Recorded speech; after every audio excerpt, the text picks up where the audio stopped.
identical charged spheres are suspended by strings of equal length. The string makes an angle 30 degrees with each other. சரியா? அப்போ வந்து when suspended in a liquid of density, the angle remains the same. So what is the dielectric constant? இப்போ வந்து string, அப்போ stringனு வரும்போது tension வந்துடணும். கரெக்டாக? இப்போ நான் இதை வந்து படமாக வரைஞ்சேன்னா identical charge, அதனால force of repulsion இருக்கும். ஸோ ரெண்டுத்துக்கும் ஈக்குவல் லென்த். கரெக்டாக? இப்போ ஈக்குவல் லென்த்துங்கும்போது நான் என்ன பண்ணணும்? இப்போ இதை வந்து இங்கே இது பண்ணப்போம். Okay, so force of repulsion இருக்கும் ஏரில். ஸோ இந்த ஃபோர்ஸ் ஆஃப் ரிப்பல்ஷன் இருக்கும்பொழுது இங்கே வந்து டென்ஷன். லேட்டஸ்ட் கன்சிடர், இப்போ நம்ம என்ன பண்ணுறோம், இந்த ஆங்கிள் வெர்டிக்கலோட இருக்கிறது தீட்டானு. இந்த 30 டிகிரி இருக்கட்டும், பட் இங்கே தீட்டா அப்படின்னு வச்சுக்கிறோம். இப்போ நமக்கு என்ன ஆகும், இங்கே இந்த பாலில் வந்து இந்த சார்ஜ் ஸ்பியரில் நமக்கு ஃபோர்ஸ் ஆக்ட் ஆகும். ஒன்று வந்து டென்ஷன் இருக்கும், இன்னொன்று வெயிட் டியூ டு கிராவிட்டி இருக்கும், இன்னொன்று எலக்ட்ரோஸ்டாட்டிக் ஃபோர்ஸ் ஆஃப் ரிப்பல்ஷன் இருக்கும். கரெக்டாக? ஸோ இப்போ எனக்கு எலக்ட்ரோஸ்டாட்டிக் ஃபோர்ஸ் ஆஃப் ரிப்பல்ஷன் என்னன்னா, நான் ஃபஸ்ட்டு வந்து இதை வந்து சிம்பிளிஃபை பண்ணணும். இப்போ எதை சிம்பிளிஃபை பண்ணலாம்? எக்ஸ் அண்ட் ஒய் ஆக்சஸில் இது பண்ணிக்கிங்க. ஃப்ரீ பாடி டயக்ராம் வரைஞ்சோம்னா எஃப் இங்கே இருக்குது, டி இங்கே இருக்குது, தென் எம்ஜி இங்கே இருக்குது. இப்போ இந்த டி வந்து என்னது, இஃப் திஸ் இது வந்து தீட்டாங்கிறது இந்த ஆங்கிள்லாம் வெர்டிக்கலோட, அப்போ இந்த ஆங்கிள் என்னப்பா, ஆல்டர்னேட் இன்டீரியர். ஸோ இது வந்து என்னது, தீட்டா தான். ஸோ இப்போ இது என்ன ஆகிடும், இது டி காஸ் தீட்டா, இது வந்து டி சைன் தீட்டா. அப்போ இது ஈக்குலிபிரியமில் இருக்குது. ஈக்குலிபிரியமில் இருக்கும்போது நெட் ஃபோர்ஸ் என்னது, 0. அப்போ எக்ஸ் ஆக்சிஸில் நெட் ஃபோர்ஸ் என்னது, T sine theta must be equal to F. கரெக்டாக? ஒய் ஆக்சிஸில் அப்போ என்ன இருக்கணும், T cos theta must be equal to MG.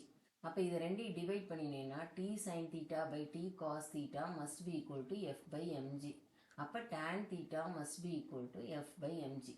Keep this as 1. சரியா? ரெண்டாவது நம்ம என்ன பண்ணுறோம், இதை அப்படியே தூக்கி ஒரு லிக்விடில் வைக்கிறோம். இந்த லிக்விடில் வைக்கும் பொழுதும் ஆங்கிள் வந்து சேமாக இருக்குன்ட்டாங்க. ஸோ இப்போ வந்து நான் வந்து எத்தனை ஆங்கிள் எடுத்தாலும் இதை தீட்டா அப்படி தான் வைக்க போகிறேன் நான். பட் இதில் என்ன இருக்குது, இப்போ வந்து லிக்விட் இருக்குது. ஸோ லிக்விடுக்குள்ளே இருக்கிறதுனால நமக்கு தெரியும் பாயன்சி இருக்கும் இல்லையா. இப்போ இந்த ஃபோர்ஸ் எல்லாமே வந்து என்னது, இந்த எலக்ட்ரோஸ்டாட்டிக் ஃபோர்ஸ் ஆஃப் ரிப்பல்ஷன் இங்கே இருக்கும். பட் லிக்விடுக்குள்ளே இருக்கும் பொழுது டயஎலக்ட்ரிக் கான்ஸ்டன்ட் இருக்கும் இல்லையா, அதனால் வந்து ஃபோர்ஸ் மாறும். ஸோ நான் என்ன பண்ணிக்கிறேன், எஃப் இன் மீடியம்னு எடுத்துக்கலாம், இல்லைன்னா எஃப் டேஷ்னு எடுத்துக்கலாம். இப்போ எம்ஜி ஆஸ் யூஷுவல் நமக்கு கீழே வேலை பார்க்கும், டென்ஷன் இங்கே இருக்கும். பட் இதில் இன்னொரு ஃபோர்ஸ் என்ன வரும்னா, பாயன்சி ஃபோர்ஸ் வரும். ஏன்னா அது வந்து அப்த்ரஸ்ட் இருக்கும் இல்லையா, லிக்விடும் அதனுடைய ரெசிஸ்டன்ஸை கொடுக்கும் இல்லையா. ஸோ அந்த பாயன்சி ஃபோர்ஸை நான் வந்து மேலே இருக்கும். எப்போவுமே பால் கீழே போக பார்த்துச்சுன்னா கிராவிட்டியில், பால் இது வந்து பி வந்து மேலே இருக்கும்.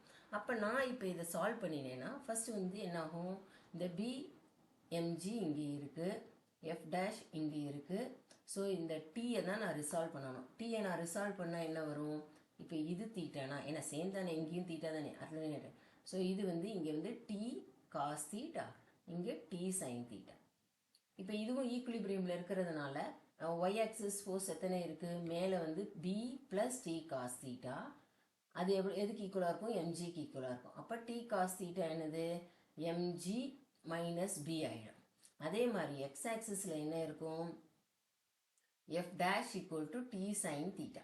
இப்போ இதே மாதிரி இதை வந்து நம்ம வந்து சரி T sine theta equal to F டேஷ்னு எடுத்துக்கிட்டேன்னா, இப்போ இதை நான் வந்து அந்த ஈக்குவேஷன் மாதிரியே இதை நான் டிவைட் பண்ணினேன்னா T sine theta by T cos theta என்னது, F dash by MG minus P. So இது வந்து tan theta equal to F dash by MG minus P. So இந்த டேன் தீட்டா இந்த டேன் தீட்டா ஒன்று தானேப்பா. அப்போ நம்ம ஈக்குவேட் பண்ணினோம்னா எஃப் பை mg is equal to f dash by mg minus b. நமக்கு வந்து k வேல்யூ தெரியணும். கரெக்டா? ஸோ நான் இப்போ என்ன பண்ண போகிறேன், f by f dash என்னது, mg upon mg minus b. சரியா? இப்போ வந்து f by f dash என்னது, k equal to f in air by f in medium.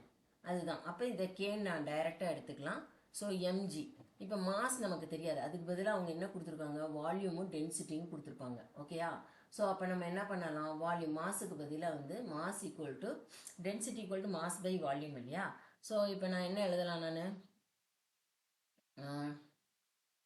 மாஸுக்கு பதில் mass equal to volume into density.